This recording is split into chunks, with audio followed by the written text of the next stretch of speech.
capítulo 6.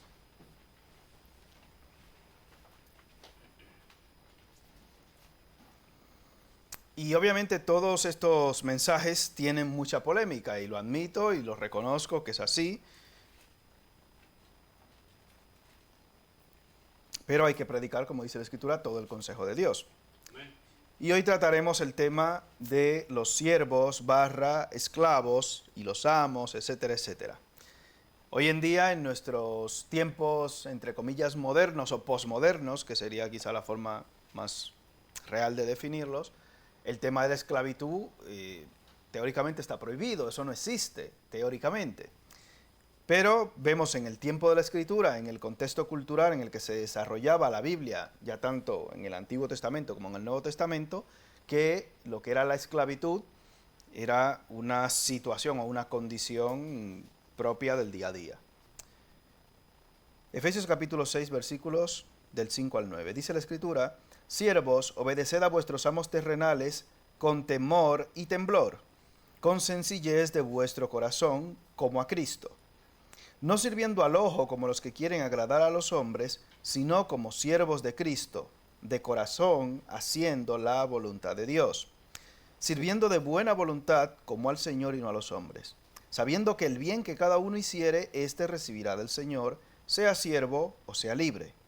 Y vosotros, amos, haced con ellos lo mismo, dejando las amenazas, sabiendo que el Señor de ellos y vuestro está en los cielos, y que para Él no hay acepción de personas. Que el Señor nos bendiga esta mañana con su palabra, hermanos. Obviamente, no es extraño para, yo creo, muchos de nosotros, seguro que hemos escuchado esta frase de algunas personas inconversas habitualmente. Dicen muchas palabras o frases para intentar desacreditar a Dios, y una de las que ellos plantean, ya luego veremos algunos textos en el Antiguo Testamento, es: yo no creo en tu Dios porque tu Dios está a favor de la esclavitud, o estaba a favor de la esclavitud, etcétera, etcétera, etcétera. Bueno, hoy hablaremos un poquito acerca de este asunto también. Pero a pesar de esto, en la situación en la que se encontraba el apóstol Pablo, trasladándolo nuevamente al libro de Efesios, él les dice a los siervos que obedezcan a sus amos terrenales.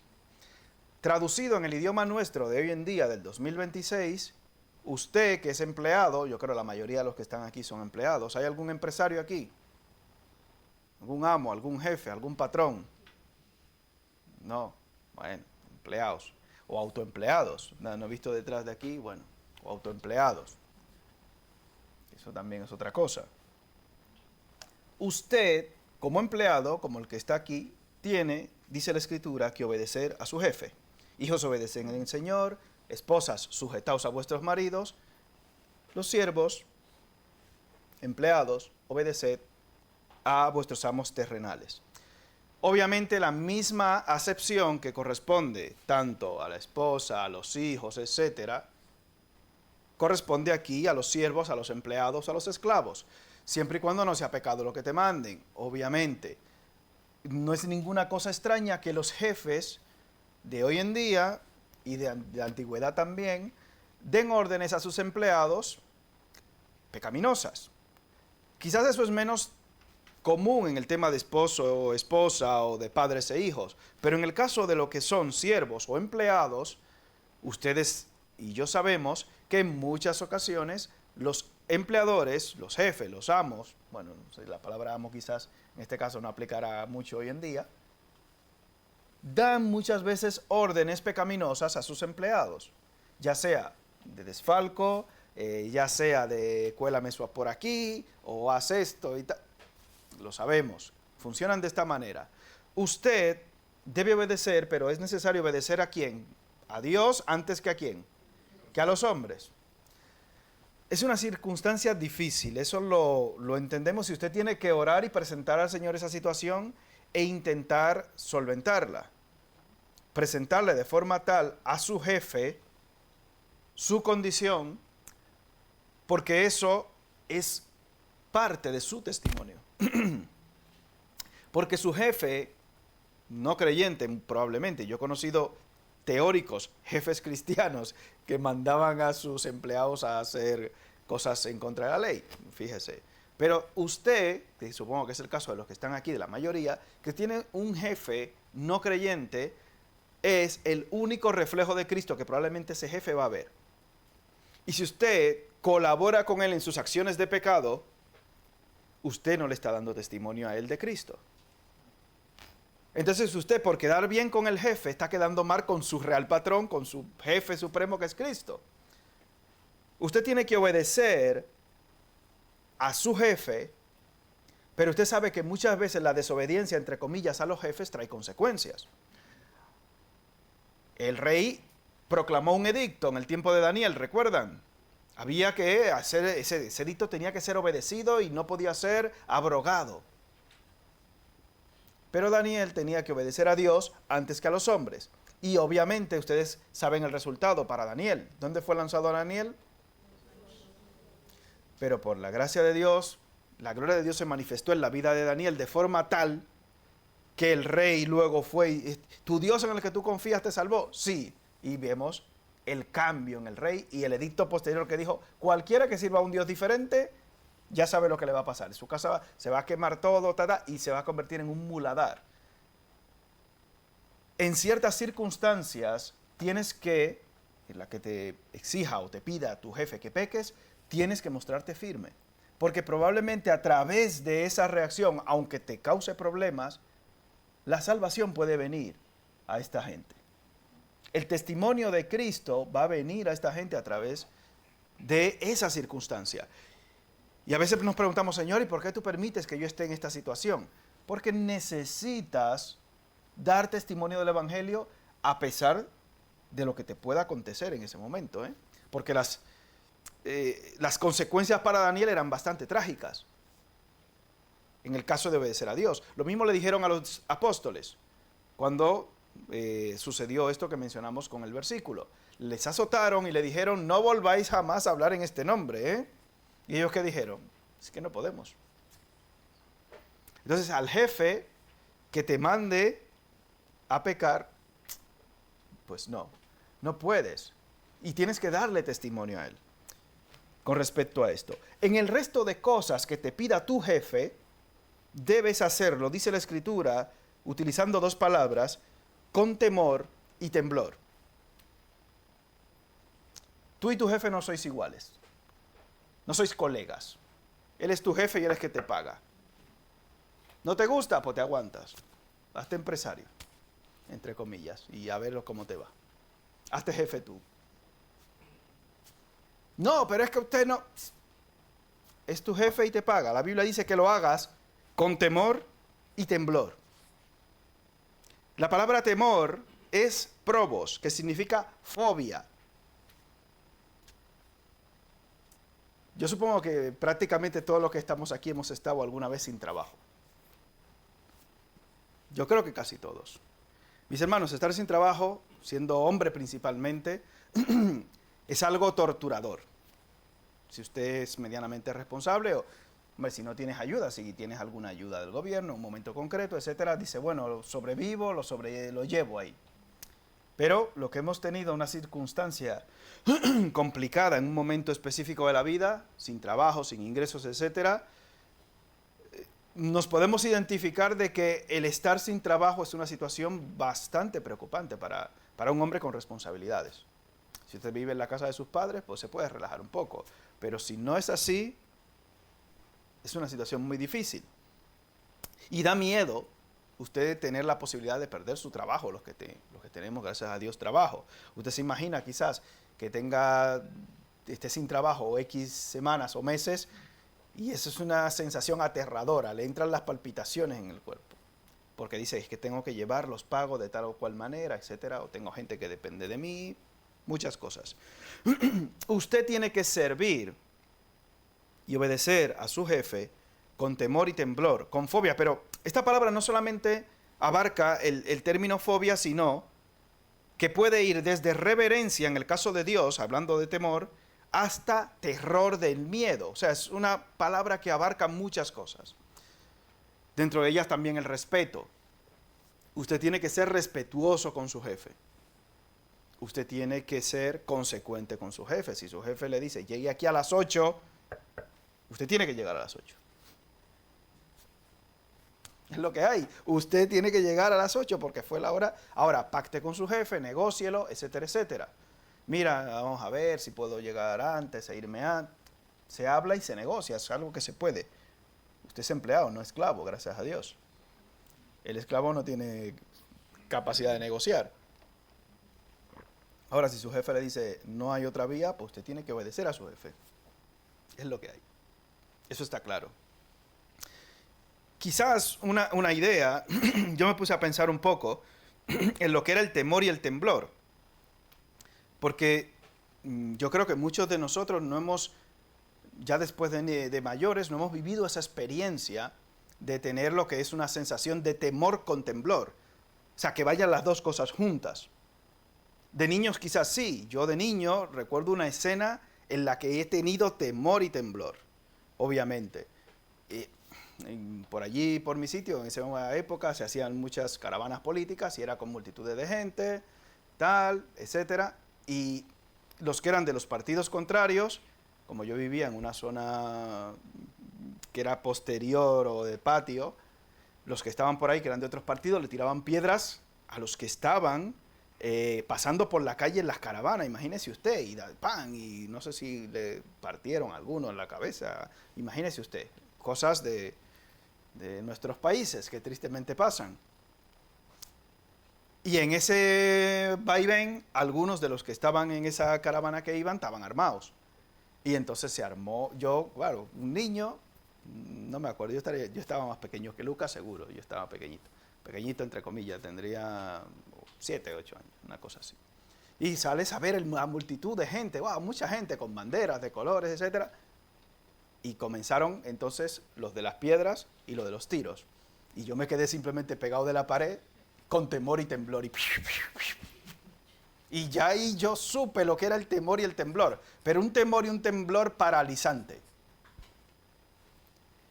Y cuando yo leí esta frase, fue el único ejemplo que yo me acordé en mi vida en el cual yo he tenido temor y temblor, aparte de alguna noche que creía que había venido un espíritu a llevarme los pies, no sé qué, cosas así que tenías temor y temblor. Era un niño supersticioso, ya saben. El maligno quería arrastrarme desde niñito. Pero bueno, fíjese, temor y temblor. De adultos no experimentamos normalmente estas cosas. Pero la Biblia lo lleva al extremo de decirte, de esa manera, tú debes obedecer a tu jefe, a tu amo, a tu jefe, con temor y temblor. Obviamente, en el tiempo de la esclavitud, ese temblor y ese terror podía implicar, como ustedes saben, castigo físico. Para un esclavo que se negaba a hacer lo que le decía su amo, su vida propiamente corría peligro y sin muchas consecuencias para el dueño. La Biblia nos manda a tener esta actitud de temor y temblor. Pero no de ese temor que yo sufrí paralizante. Yo recuerdo que llegué a la casa así, arrastrándome prácticamente, porque eran 10 metros, 20 metros, estaba ahí. Pero me costó llegar a la casa así, yo era muy delgadito, imagínese usted, era. Pero al tener esa posición de temor y temblor paralizante, no podía. Cuando el Señor nos dice servir con temor y temblor, añade posteriormente con sencillez de corazón. O sea, con esa libertad que te da el saber que estás haciendo eso, dice la Escritura, como para Cristo. Según hemos estado estudiando el Evangelio de Marcos, hemos visto mucha gente sirviendo a Cristo. Muchas mujeres principalmente, hombres, etcétera, que servían a Cristo de muchas maneras. Lo más reciente, ese aposento alto ya dispuesto, cuando el hermano nos estuvo hablando acerca del tema de la Pascua. Los que podían servir de una manera concreta, lo hacían. Por ejemplo, había personas que podían servir a Dios de una manera espectacular, entre comillas, como este hombre, pero otros lo hacían simplemente tirando un manto para que Jesús en la entrada triunfal a Jerusalén pasara, en el pollino. Dios conoce tus capacidades y tus limitaciones. El 100% de Juan José no es el 100% de Usain Bolt. Me explico. Yo puedo correr los 100 metros planos sin ningún problema. Soy un atleta en ciernes. Lo único que yo lo hago en 20 segundos. Usain Bolt en menos de 10. Bueno, ya no sé si sigue así, yo creo que ya no. Digo Usain Bolt porque es lo más famoso. Hay un grupo que da fruto a 30, otro a 60 y otro a 100 por uno. Pero Dios sabe cuál es tu 100%. La viuda pobre, ¿cuánto echó? Dice la Escritura que echó, ¿qué? 2 blancas. Eso era su 100% y dijo, ella ha echado más que todos los ricos, que han echado ahí un montón. Es un servicio con sencillez de corazón como para Cristo. Es que si no es perfecto, yo a Dios no le puedo presentar una cosa que no es perfecta. ¿Tú eres perfecto? No. ¿Y entonces? ¿Cómo un imperfecto va a presentar algo perfecto? Mira, es que están jugando ahí al Señor los pies con el perfume y los cabellos y le ha dejado baches. También es ponerle pega a todos, a todo. Hay gente que le pone pega a todo. Y ese mismo que estaba ahí dice, mira esta. Si este fuera profeta, sabría qué tipo de mujer es la que lo está tocando.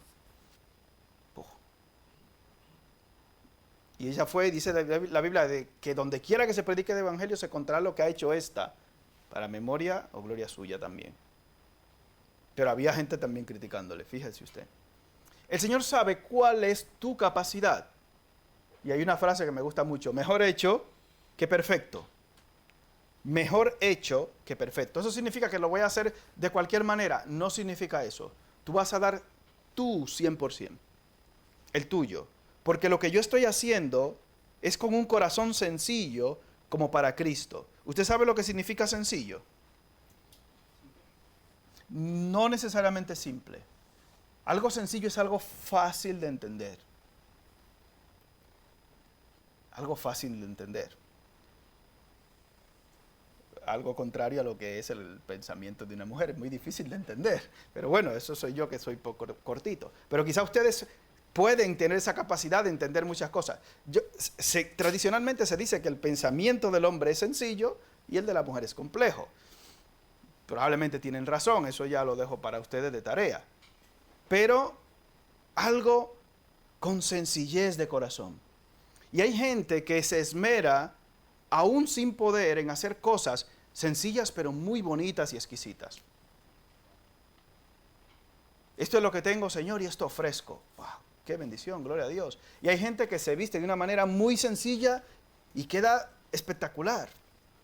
Usted ha visto gente hoy en día que se ponen un montón de adornos y los que parecen es payasos de feria y de circo. Tanto hombres como mujeres. ¿Qué es esto?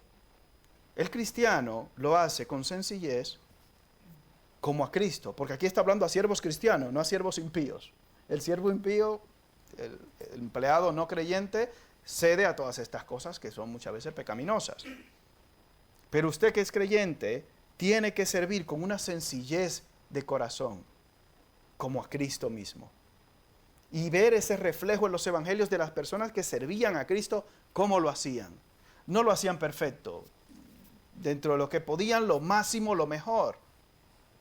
Porque obviamente todos tenemos capacidades diferentes, con nuestras limitaciones, con nuestras dificultades. Pero tengo que hacerlo con un temor y un temblor, con una reverencia, sabiendo que eso es para Cristo mismo.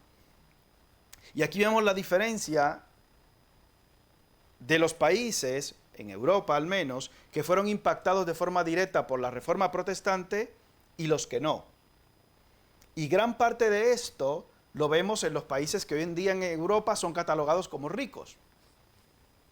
Exactamente, esos países fueron impactados de forma directa por la Reforma Protestante porque mucha enseñanza tradicional indica que el trabajo es un castigo. Y no es así. El trabajo fue establecido antes de la caída del hombre. El propósito de Dios no era que el hombre estuviera a su aire sin hacer nada. Como dicen por ahí el famoso refrán, que el ocio es el taller del diablo. El ocio del hombre es el taller del diablo. El hombre y la mujer tienen que estar ocupados. Hay personas que desde que tienen un minuto libre se vuelven insoportables.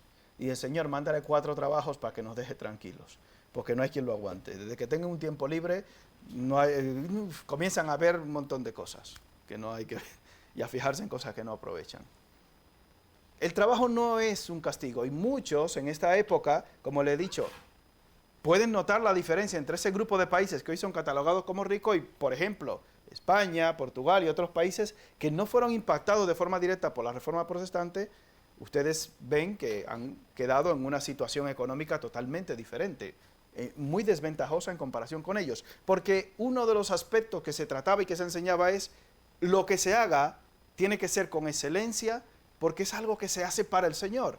Yo no estoy sirviendo al que me paga, porque mi dinero y mis capacidades y demás dependen y vienen de Cristo directamente. Mi amo, mi jefe es Cristo, no el que me paga ahí. No el que sí que te paga, gloria a Dios, perfecto. Pero si Dios no le da esa capacidad, no puede. Y si tú has intentado en alguna ocasión trabajar estando enfermo, ¿a que sí? Ya ves lo que cuesta intentarlo solo. Ya es una bendición el tener la capacidad física de poder trabajar. Como dicen por ahí, el trabajo es salud, ¿no? Dice la hermana, oye, que trabajen los enfermos. Vamos a mandar a hacer 12 horitas para que te cures. Ya verás tú. Ahora cómo se te quitan todos los males. El que hace 12 horas el que tiene que trabajar 12 horas no tiene tantos males. Es también algo estudiado científicamente eso, que cuando tú no tienes propósito en cuanto a proyección y demás, algunos científicos dicen que hasta tu vida se acorta. ¿No habéis escuchado esa teoría de las personas que se jubilan y a los 2 o 3 meses le caen todas juntas? ¡Prucutrum! Se deterioran y se estropean. Gente que estaban activos y perfectos, se jubilan y a los 2 días le diagnostican de todo. Mientras estaban trabajando, estaban bien. Automáticamente se jubilan, le salen todos los achaques del mundo. Habéis conocido gente así, ¿no? Fíjate. Hay que tener propósito. Yo tengo que servir a Cristo, no sirviendo al ojo. Colosenses capítulo 3.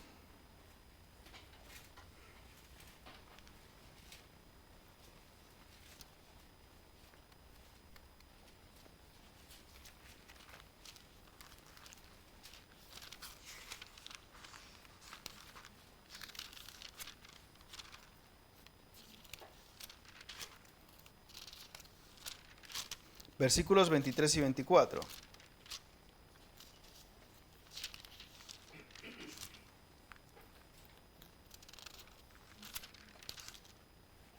Dice la Escritura, y todo lo que hagáis, hacedlo de corazón como para el Señor y no para los hombres, sabiendo que del Señor, no de tu jefe, del Señor recibiréis la recompensa de la herencia, porque a Cristo el Señor servís. Todo lo que hagáis, hacedlo de corazón como para el Señor y no para los hombres.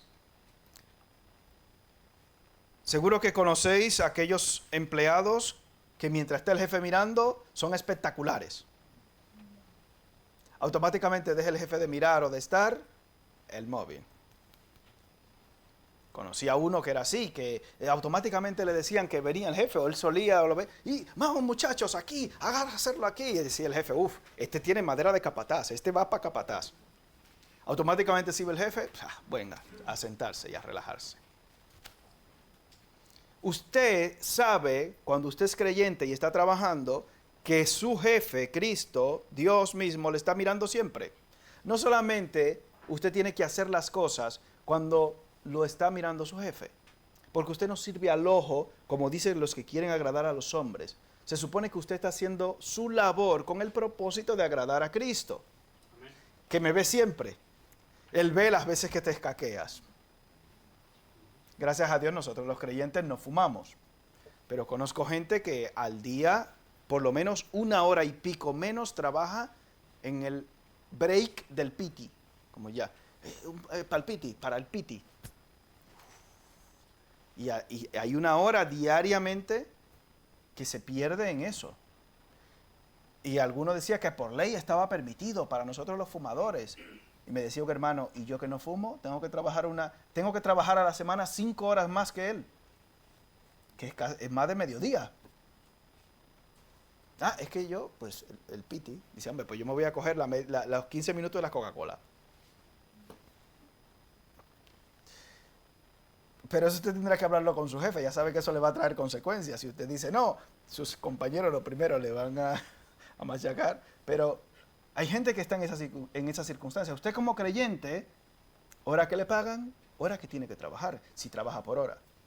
Hay hermanos que no tienen esa situación de trabajar por hora, sino de trabajar por jornada, por volumen de trabajo o lo que sea. Usted tiene que cumplir. Si usted pacta unas cosas, tiene que cumplirlas. Como si está sirviendo de forma directa a Cristo. Sirviendo al Señor, no al ojo, como los que quieren agradar a los hombres, sino como siervos de Cristo, y dice, de corazón, haciendo la voluntad de Dios. Por ende, la voluntad de Dios es que tú trabajes en lo que estás trabajando. ¿En qué estás trabajando tú hoy en día? Yo no lo sé, cada uno de nosotros tiene un trabajo concreto, porque el trabajo te permite, aparte de estar ocupado, y te ahorra ciertas situaciones de pecado, de manera general, porque hay gente que en el trabajo lo que tiene son más tentaciones, depende del tipo de trabajo que tenga. Pero el trabajo forma parte de esa voluntad de Dios para ti, o llamado muchas veces plan de Dios para ti. Porque si tú no tienes trabajo, no tienes ingreso, no puedes dar ofrenda, no puedes ayudar a un hermano, no puedes sustentar tu familia, etcétera, etcétera. Es una cadena de cosas que entran ahí en lo que es el trabajo. Parte de la voluntad de Dios implica que tú tengas trabajo y que tú trabajes. Entonces, la forma correcta de nosotros orientar nuestro trabajo no es, como muchas veces sucede, levantarnos enfadados. Los lunes son pesados, lo entiendo. Para los niños en el cole, ¡ay, que el lunes! Ya desde el domingo por la noche están torturándose. ¡Que el lunes! ¡Ay, que mañana! Que quedan 2 horas de domingo. ¡Ay! Imagínese usted. Ya no, ahora ya viven a sus anchas con el veranito. A ver si habrá que inventarles algo, por lo menos. Les entendemos, porque todos hemos pasado por ahí, hemos sido niños, hemos disfrutado de las vacaciones, de no madrugar los lunes. Pero ya ustedes tienen barba, y si es mujer, pues tiene responsabilidades, y tiene que madrugar o levantarse los lunes como le cueste. Hay algunos hermanos que tienen la bendición de no tener que madrugar. Si estás jubilado, bueno, gloria a Dios. También tienes que tener tu grupo de cosas para hacer para que no te deteriores más de la cuenta. Y para que no estés ocioso ni ociosa. Pero si tienes que levantarte los lunes, hazlo con gozo, porque te estás levantando para el Señor. Amén.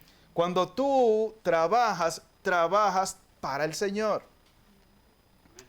No es para mi jefe, no es para ese señor o esa señora que me paga, o que es mal hablado o mal hablada. Entiendo que hay muchas situaciones incómodas dentro del trabajo, en todos los aspectos, eso está claro. No vamos a decir que no preferiríamos todos estar tumbaditos en la playa, que sí. El lunes a primera hora, no es el plan de Dios. Así que quítalo. No significa eso que no nos vayamos de vacaciones, que no vayamos un día a la piscina, o aquí, o a Candeleda, etc. No significa, pero no podemos vivir así, porque no es el plan de Dios. El plan de Dios no es ese para el creyente. Que vivamos en unas vacaciones perpetuas. ¿Por qué la lotería es tan famosa? ¿Por qué es tan atractiva la lotería?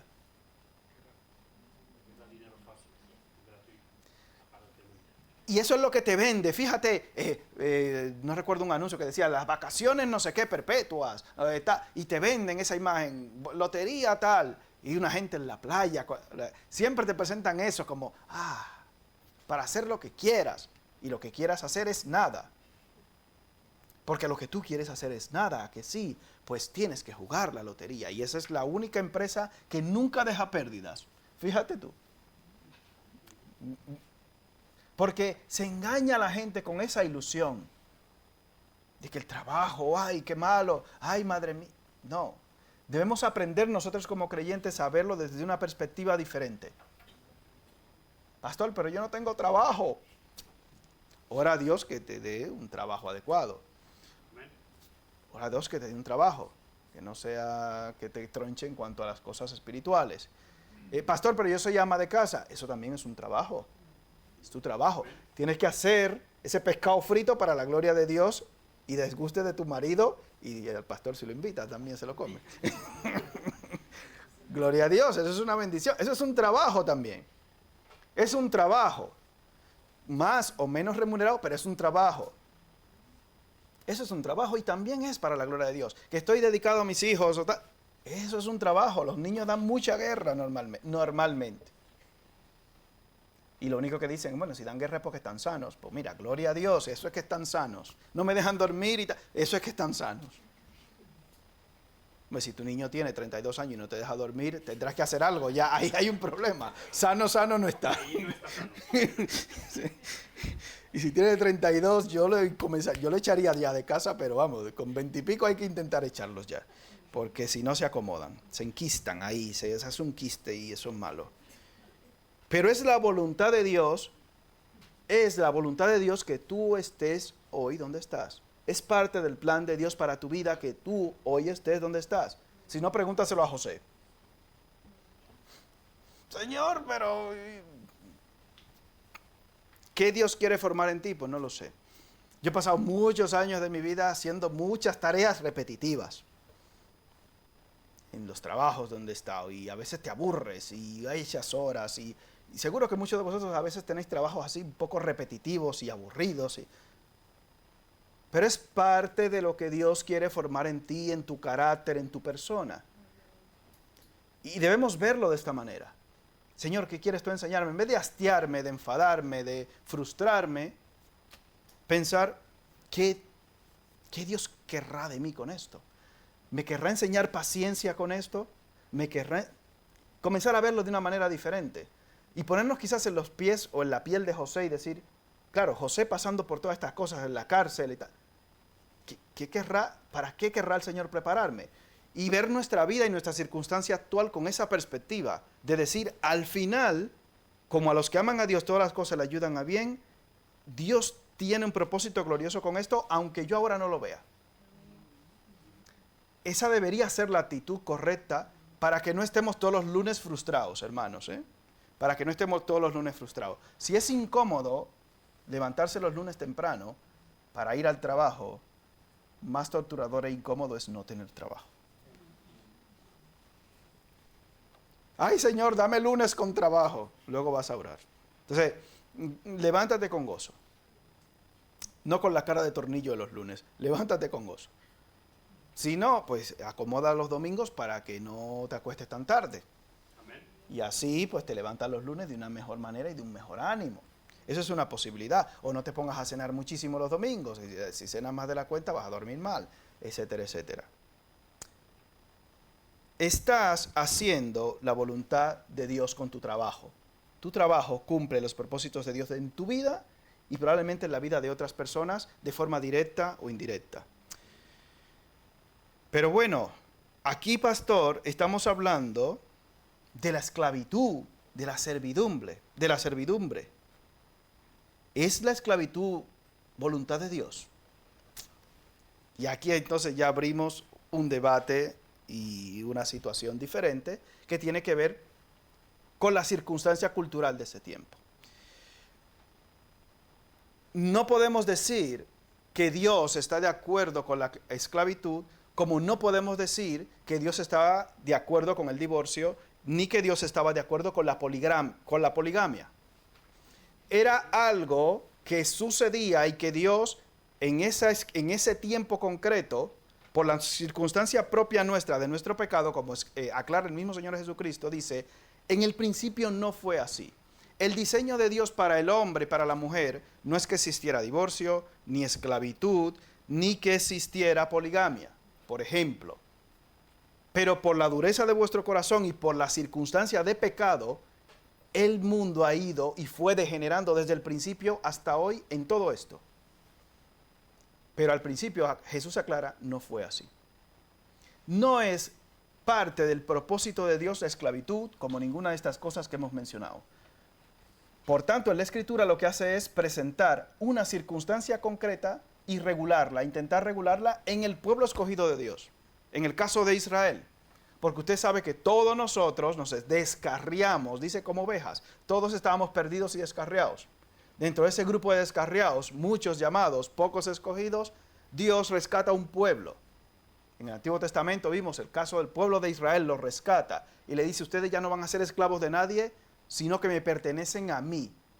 Pero ese pueblo de Israel, como ustedes saben, fue esclavo, literalmente, y posteriormente a su pecado, aún habiendo sido rescatados por Dios, siguieron insistiendo en su pecado y la Biblia dice, y vimos que fue entregado a la esclavitud también.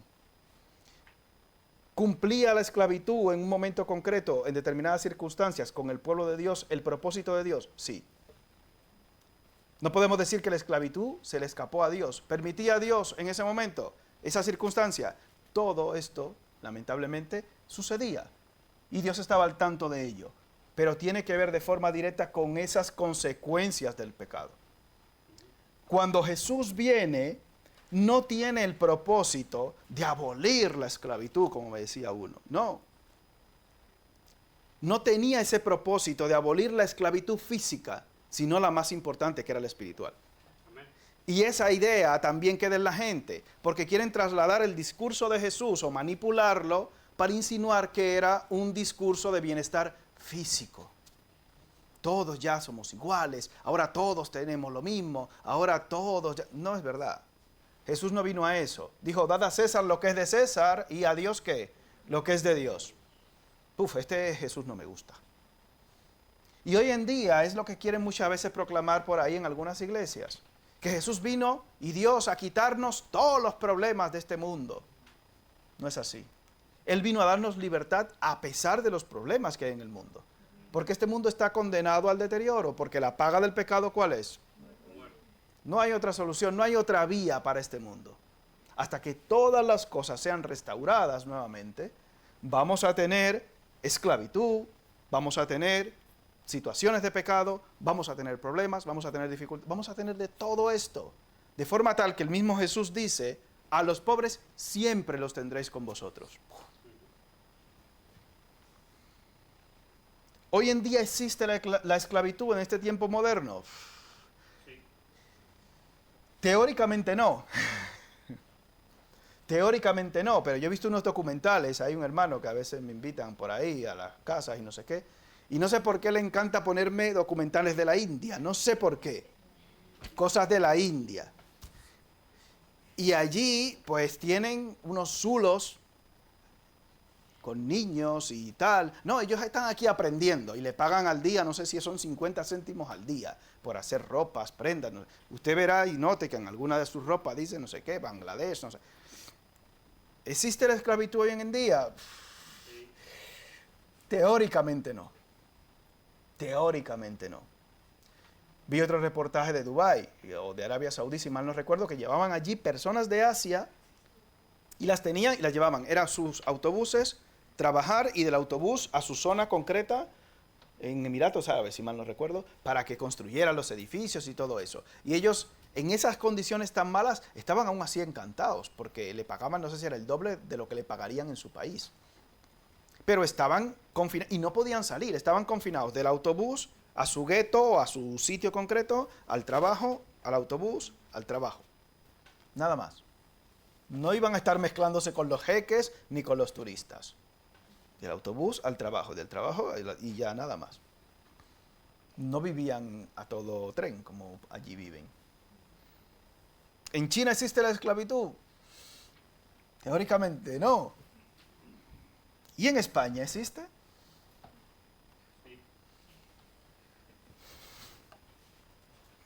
¿En Estados Unidos existe? ¿En países donde hay inmigración? El hombre sigue siendo igual de pecador desde Génesis hasta hoy.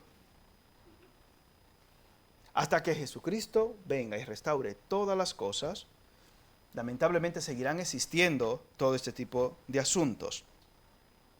Hay muchas circunstancias que pueden llevarnos a pasar por situaciones que nos empobrezcan. Por ejemplo, en Levítico capítulo 25, versículos del 35 al 46, y en Éxodo 21, del 1 al 6, no quisiera extenderme demasiado porque son las leyes que regían, en este caso, en el Antiguo Testamento, la esclavitud.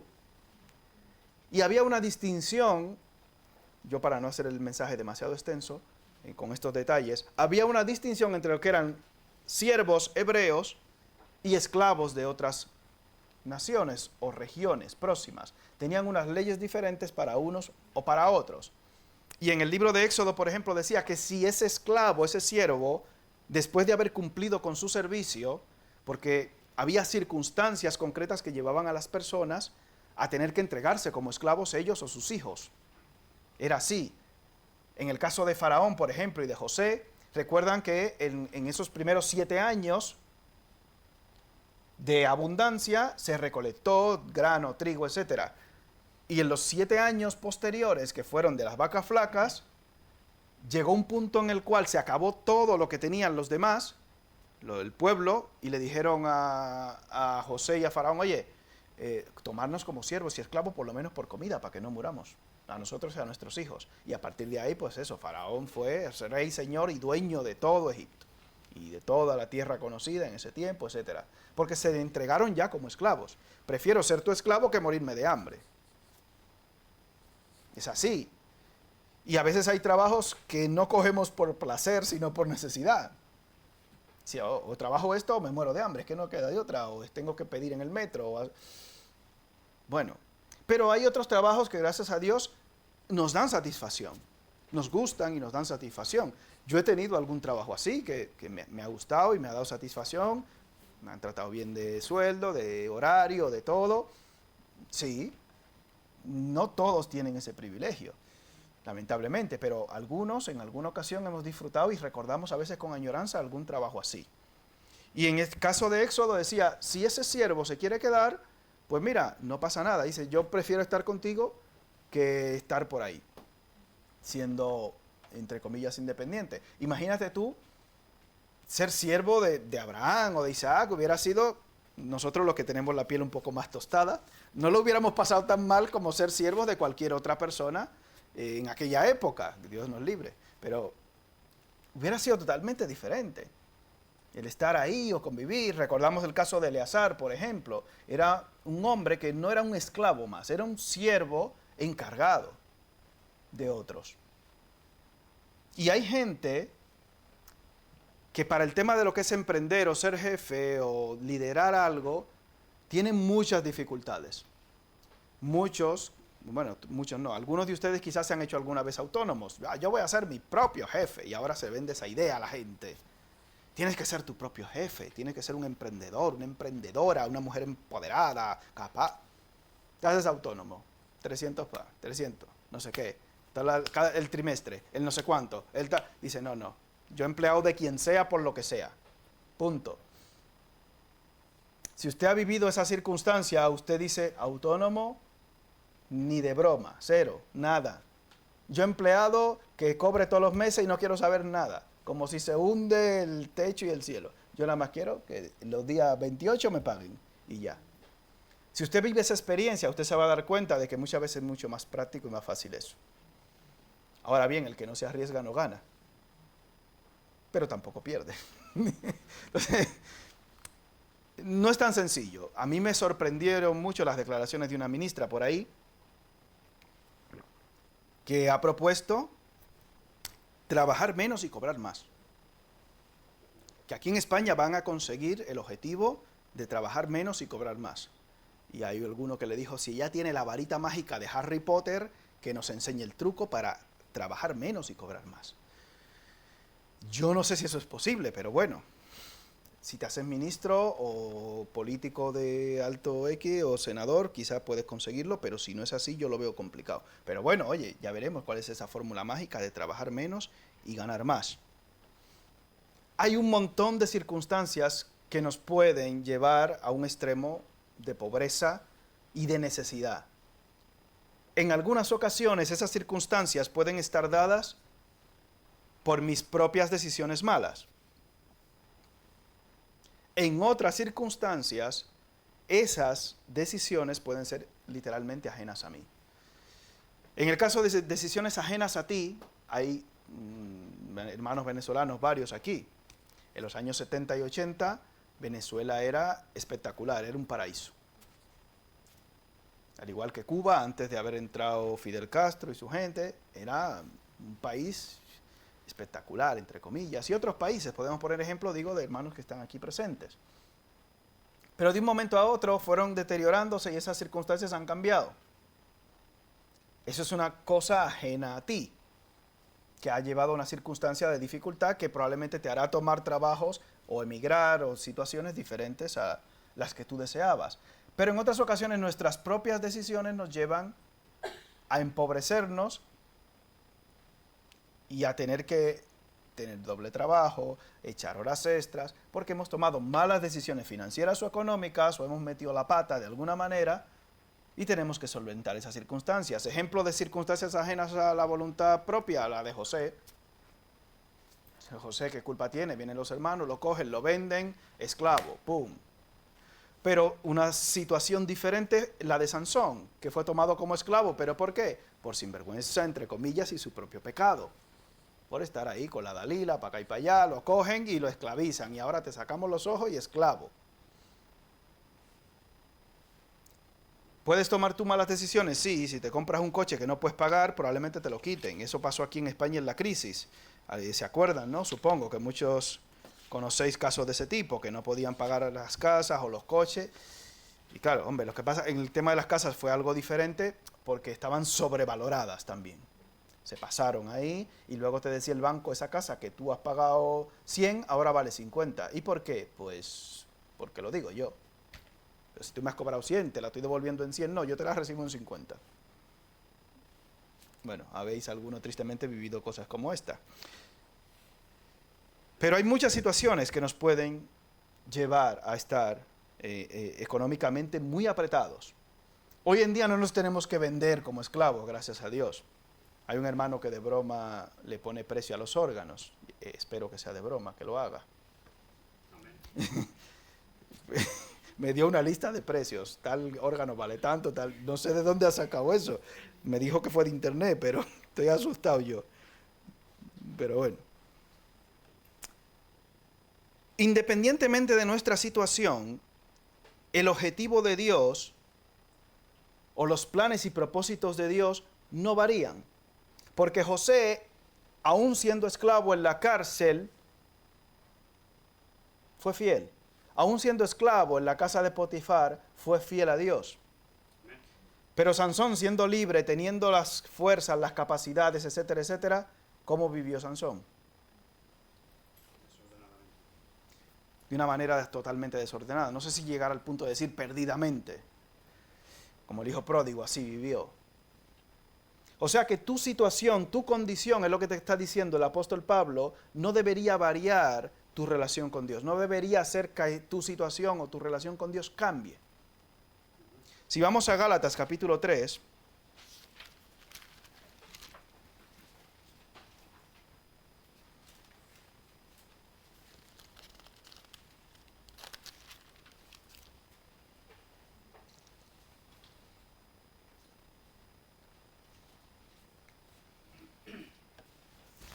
versículos 25 al 28,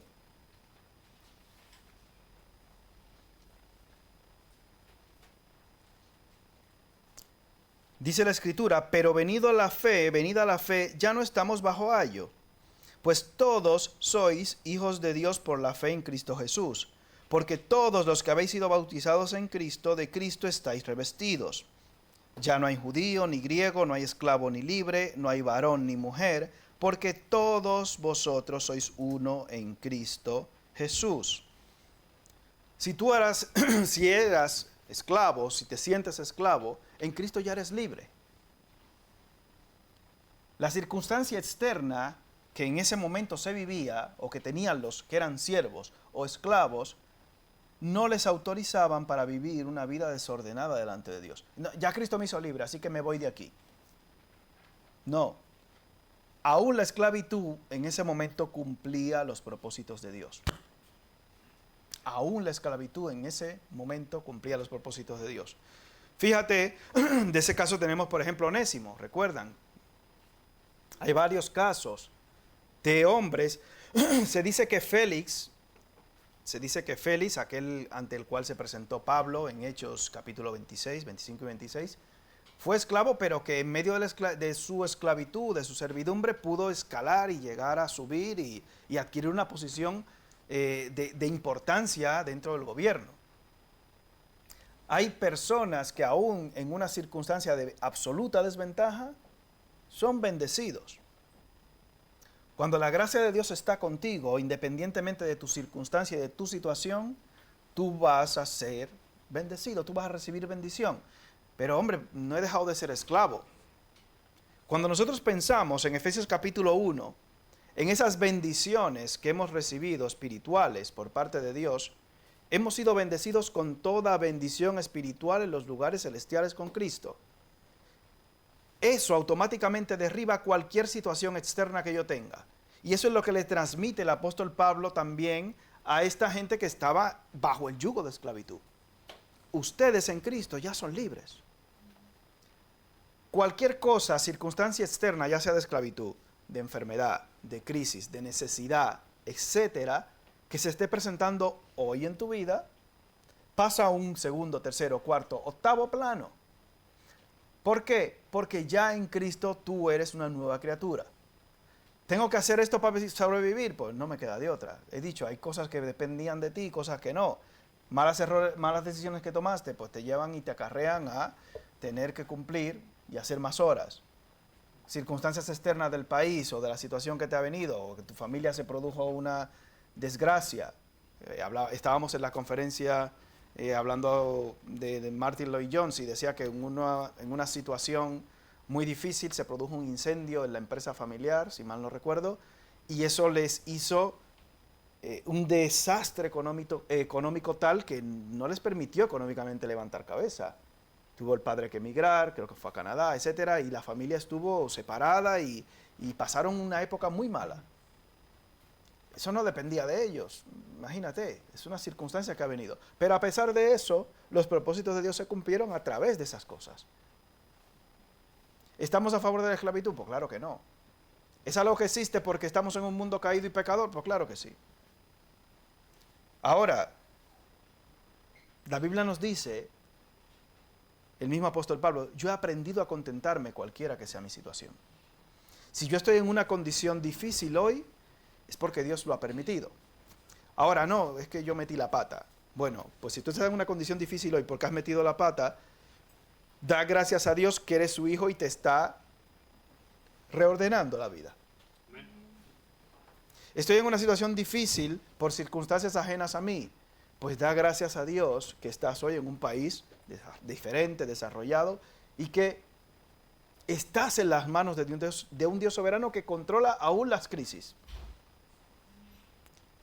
Si vamos a 1 Corintios capítulo 7, versículos 20 al 24, 1 Corintios 7, 20 al 24,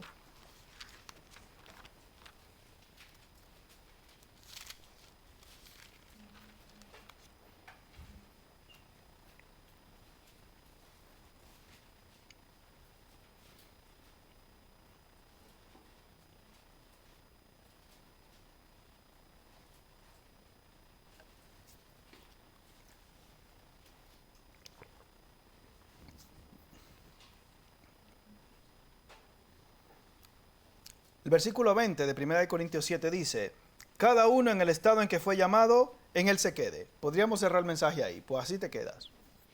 Pero no es así. La Biblia dice, fuiste llamado, versículo 21, siendo esclavo, no te dé cuidado. Pero también, si puedes hacerte libre, procúralo más. O sea, si tú has sido llamado siendo esclavo, no debería preocuparte, porque es que tú en Cristo eres libre. Aunque tú estés en una cárcel, en 4 paredes encerrado, eso no determina tu libertad. Porque tu libertad está dada en Cristo y es una libertad no de una condición externa física, sino del pecado y de la muerte. O sea, la situación externa, que es a lo que se limita hoy en día el humanismo y la filosofía desde tiempos antiguos, es que esto no se limita a algo físico terrenal. Cuando tenemos una visión así de corta, obviamente vamos a ver todo magnificado al 800%. Pero te dice claramente, oye, esa es tu situación, no te preocupes, no te dé cuidado, Dios tiene el control. Ya sea porque has caído en esa situación tú, o por causa tuya, o una circunstancia externa, no debería preocuparte. Ahora bien, si puedes hacerte libre, procúralo más. Libérate, no tengas miedo. De este lado no hay miedo.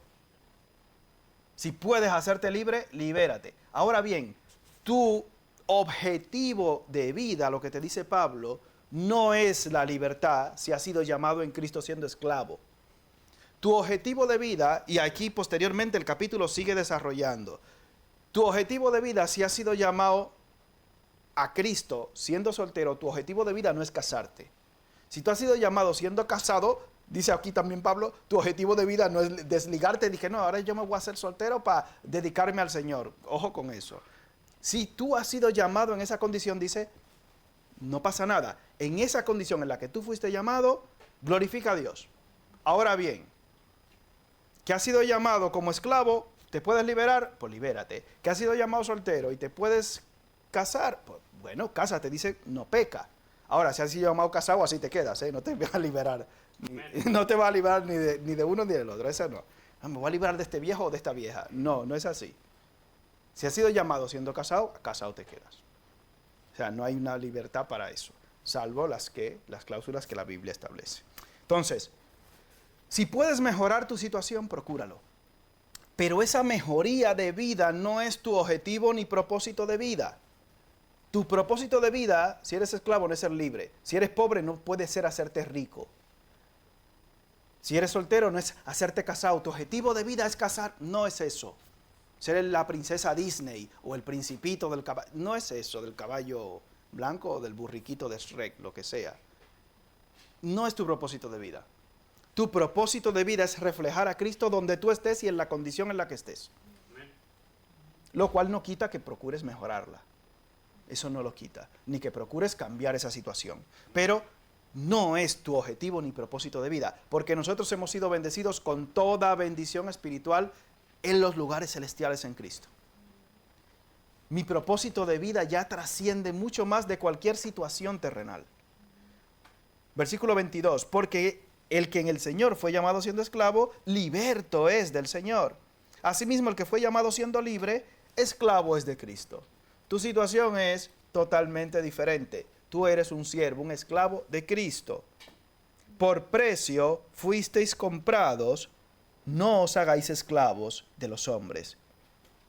Cada uno, hermanos, en el estado en que fue llamado, así permanezca para con Dios. O sea, he aprendido a contentarme cualquiera que sea mi situación. Por precio has sido comprado, no te hagas esclavo de los hombres. ¿Cómo nos hacemos esclavos de los hombres? De muchísimas maneras. Sansón se hizo esclavo de la lujuria, de la esclavitud sexual, etc. Hay hombres que se hacen esclavos de las deudas, de las situaciones con los bancos. Y la Biblia te enseña todas esas formas de esclavitud que hay hoy en día. Muchísimas. Por precio fuiste comprado, no te hagas esclavo de los hombres. Ya en Cristo tú has sido libre. Tu objetivo de vida no es cambiar tu situación. Ese no es tu propósito de vida. Tu propósito de vida es glorificar a Cristo con tu vida y en la situación en la que te encuentres. Si puedes mejorar, hazlo.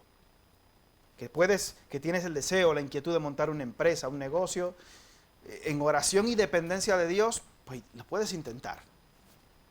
Una cosa que no te implique faltar a Dios, etcétera. O sea, tienes que ver qué grupo de cosas te implica eso. ¿Qué cosas te quita? Tienes que verlo muy bien. Y puedes, pues mira, gloria a Dios, si no me implica desobedecer a Dios, ni tener problemas, ni conflictos espirituales. La mayoría de las veces no sale bien, te lo advierto. Pero, si puedes, bien. Que no, en la situación en la que estoy, glorifico a Dios. ¿Por qué? Porque yo sé que Él tiene el control de mi situación.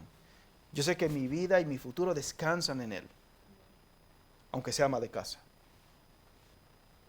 Yo, en Cristo, ya he sido comprado por precio. Por ende, mi futuro ya está asegurado en los lugares celestiales con Cristo. Pero si tú no has recibido a Cristo, si no has tenido un encuentro personal con Él, eres esclavo del pecado y de la muerte. Y ya sabes que la paga del pecado es la muerte. No hay opción para aquel que vive esclavizado en el pecado. No hay segunda oportunidad si no tomas la decisión de aceptar y de recibir y de vivir para Cristo. No, es que ya luego Dios, aunque yo me muera y como Él es bueno, como Él... Hoy es el día aceptable, ahora es el tiempo de salvación. No hay vuelta atrás. Esta es la oportunidad que tenemos, estamos aquí en la tierra, no hay más. No hay más vidas después de la muerte. No, me voy a reencarnar en un gatito. Ay, qué ilusión más mona. Depende del país donde reencarne, te comen. Pero como no creemos en la reencarnación y eso no existe, no hay más oportunidad para ti que en esta tierra, en la condición en la que estás. simplemente ven a Cristo.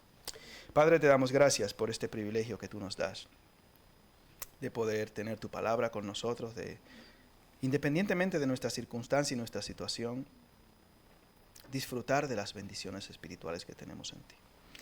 Ayúdanos a descansar, Padre, en tus promesas y a confiar en tu misericordia. Los que todavía no han tenido el privilegio de conocerte, Padre, pedimos que tu Santo Espíritu les convenza de pecado, de justicia y de juicio, porque el objetivo esencial de esa muerte de Cristo ha sido pagar el precio de esa esclavitud del pecado y de la muerte. Que podamos ver realmente lo que hay detrás de todas estas cosas, ya que para sobrevivir en este mundo, hasta que tú vengas o nosotros vayamos a ti, tenemos que hacer cosas concretas que nos permitan ganar dinero y sustentar nuestras familias, pero que no veamos esto como un fin, sino simplemente como un medio. Que podamos entender, Señor, que de ti proceden todas las cosas, que por tu gracia y tu misericordia estamos todavía aquí en pie. Te damos gracias por las bendiciones que tú nos das cada día sin merecerlo. En el nombre de Jesús. Amén.